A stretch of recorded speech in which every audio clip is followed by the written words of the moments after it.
Hello. In today's video, we're going to discuss the fact that the Euclidean Starstriders and the Gellerpox infected kill teams seem to have been removed.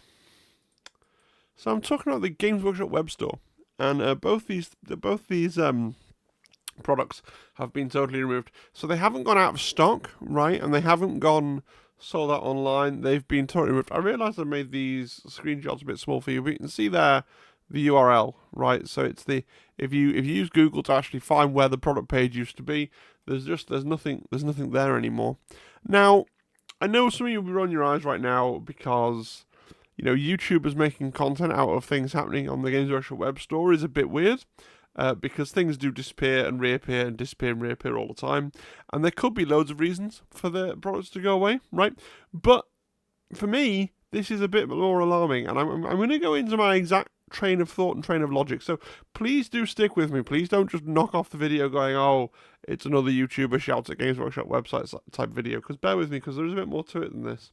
So the Starstriders, we know they're not leaving the range altogether, okay? Because they feature in the yet-to-be-released Auto Xenos launch box for the Imperial Agents, okay? Now, so we're going to have to talk a lot about the 40k Imperial Agents release, because if you go to the Games Workshop website right now, and you look in the Imperial Agents section, you can see that most of the products have been removed. So, what we've got at the moment left is the Exaction Squad, the Navy Breachers, the Kill Team Inquisition, and then, as online only, Resin Eisenhorn, and then the Warhammer Plus Year 1 Vindicator Assassin that you can't actually buy, right? Now, most of that stuff's disappeared in order to be reboxed. So, for example, the Imperial Assassins, they're going to come out in new little boxes with new logo on for the new faction, because they're kind of crazing Imperial Agents in its own coherent faction. So some of those things aren't going to reappear, like Inquisitor Kazimov and other metal miniatures are probably going to disappear. But what's interesting for us as kill teamers, you'll notice that the three other kill teams that make up the Imperial Agents range have remained on the web store. Right, the Arbites, the Breachers, and the Inquisition. It's only the Euclidean Starstriders that disappears.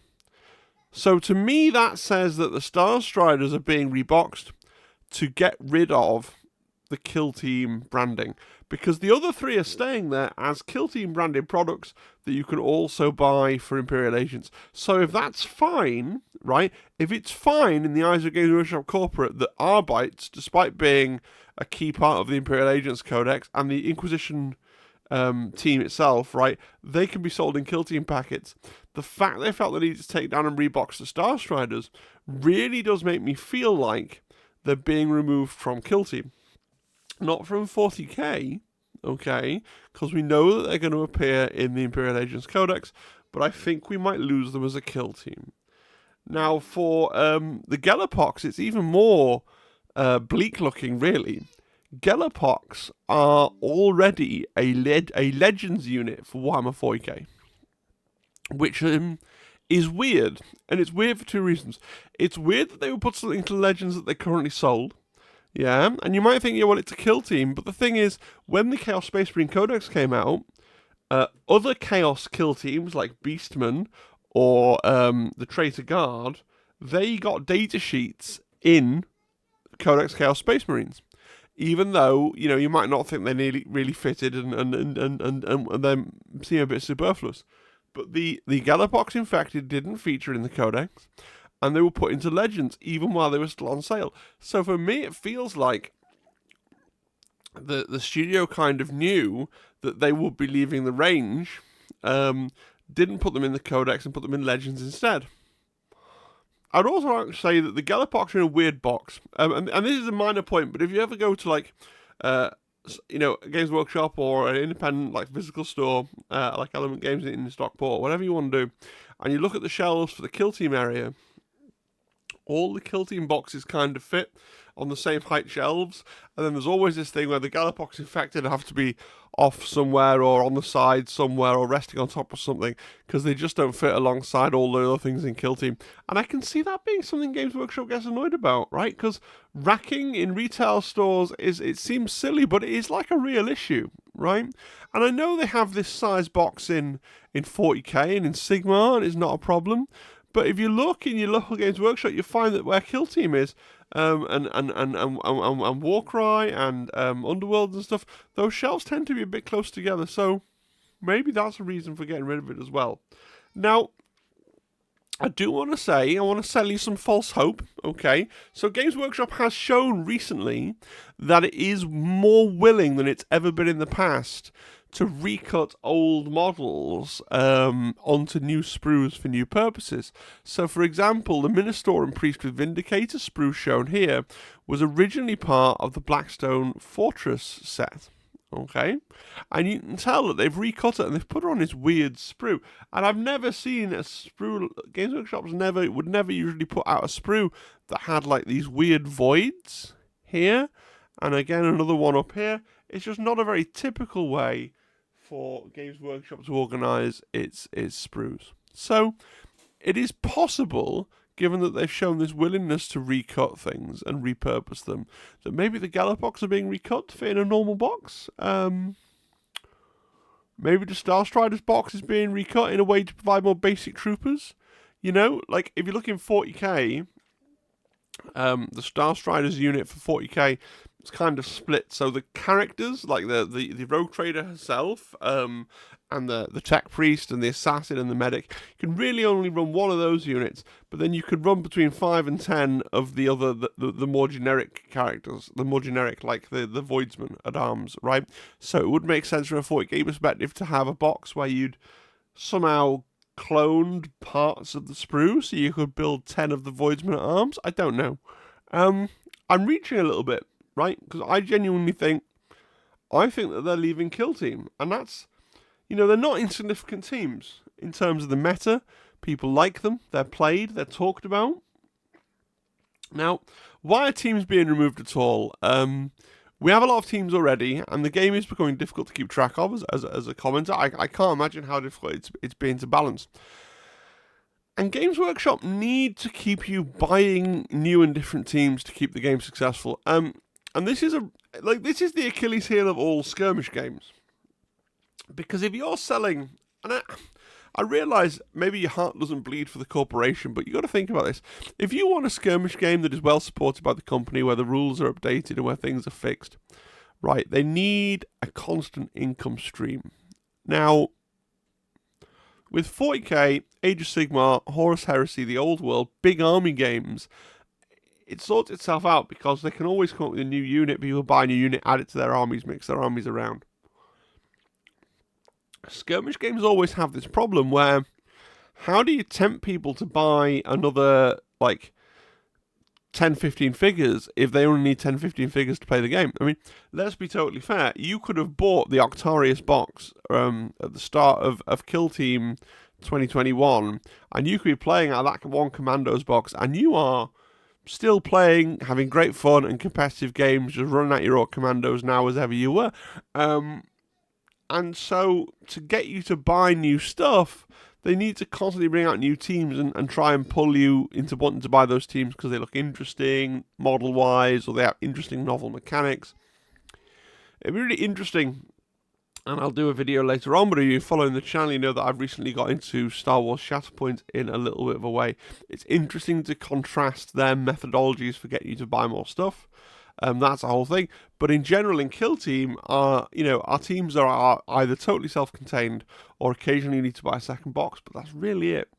So they're not going to stop making more teams because that's the income stream. So they're going to keep adding in more teams. Therefore, I think they need to lose some teams. And I have long been predicting that I think that the White Dwarf teams, that is to say the Harlequins, the Thousand Sons, the Wormblade and the Mechanicus, as well as Strikeforce Justian, and possibly even the Intercession team, along with all the original Compendium teams, like, I think they're all going to go. I think in the next edition you probably won't get rules for those teams.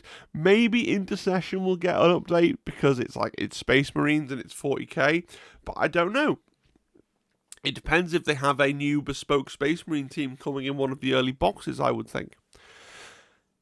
If we're losing the Elucidian Starstriders and the Gellerpox Infected, though, like, if they're willing to get rid of those, and they are Kill Team branded products, then I really don't hold out much hope for all those other teams I've just mentioned. So why would they single out the Rogue Trader teams, the Starstriders and the Gellerpox infected, and get rid of it when all the other things seem to be staying? They haven't been removed from the store. Well, a little bit of a history lesson. So these teams are actually quite old. They're 6 years old, okay? And they originally released 6 years ago in Kill Team Rogue Trader, which was an expansion for Kill Team 2018. If you weren't playing back then, it was kind of similar to Ashes of Faith in that it was a very narrative thing. Like, the box was full of narrative rules, but it did have 2 full teams that you could take out of that setting of the Rogue Trader's ship, and you could play them in normal games of Kill Team. They got rules for the current edition of Kill Team, the annual, in 2022, so just after the first, so we had a full year of Kill Team, and then the annual came out, which consolidated all those White Dwarf teams, and then as a sweetener to get you to buy the annual, it had rules for the Gellerpox and Euclidean Starstriders, and they got re-released as miniatures at that point. So, they're sort of weird. We talk about, or we used to talk about, it's kind of become a meaningless distinction in some ways now because nobody plays Compendium. But we used to talk about Compendium teams, White Dwarf teams, and Bespoke teams. And in some ways, the Gellerpox Infected and Starstriders were never quite true Bespoke teams. They might have felt that way to people who weren't totally familiar with the history of where they come from. But my point is that the plastic was not designed with the current edition of Kill Team in mind, in the same way that, say, the Farstocker Kimban, right, is clearly designed to have bits on the sprue with a view to Kill Team. And so for that reason, like, you can see that they don't quite look like any other team. They're all mono build. Their army list is mono options. They have a lot of like characters. And so it seems plausible to me, like, obviously I don't know, I don't have any inside information, I don't know, but it seems plausible to me that the Kill Team developers didn't feel that these teams really fit in with the overall vision for Kill Team, and so I've taken this opportunity to remove them from the game. Potentially. So final thoughts. I don't like making this kind of video, and I hope to be proven wrong, because I know there'll be people who main, like I have both these teams fully painted. Haven't actually used the Gellerpox Infected in the current edition of Kill Team, but I definitely have used the Euclidean Starstriders a lot in this edition of Kill Team, and I'd be very sorry to see them go. But it's not my intention to fearmonger. I just want to warn anybody who's on the fence about investing in these teams, to buy and paint up and play in Kill Team, that maybe they're not going to be around for that much longer. And I know you can't buy them from the Games Workshop website anymore, but they're still going to have them in Warhammer stores and in independent retailers. And in fact, on the other side of the coin, if you really want to pick them up, maybe because you primarily are someone that collects and paints Citadel miniatures, and you don't really care that they might be removed from the game, then absolutely, now is the time to swoop them up from Element Games, because even if the Starstriders do get re-released, they'll probably get re-released at a higher price, because that's what always happens when they rebox products like that. So let me know your thoughts, okay? Do you think this is a thing? Do you think this is a whole lot of nothing? Let me know. Big thank you to all people that comment, subscribe, like, all those things. The channel is recovering after I had a little bit of a hiatus, so that's a really good thing. And thank you to all of those people who are members as well, who actually pay me some money every month by clicking the membership button. That's really helpful. Especially to Massive Crit, who subscribe to the highest tier, and therefore gives a significant amount of money every month. So thank you very much, everybody. Really helpful. I'll see you again next time. Hope you're enjoying the summer. And cheery bye. Bye, goodbye.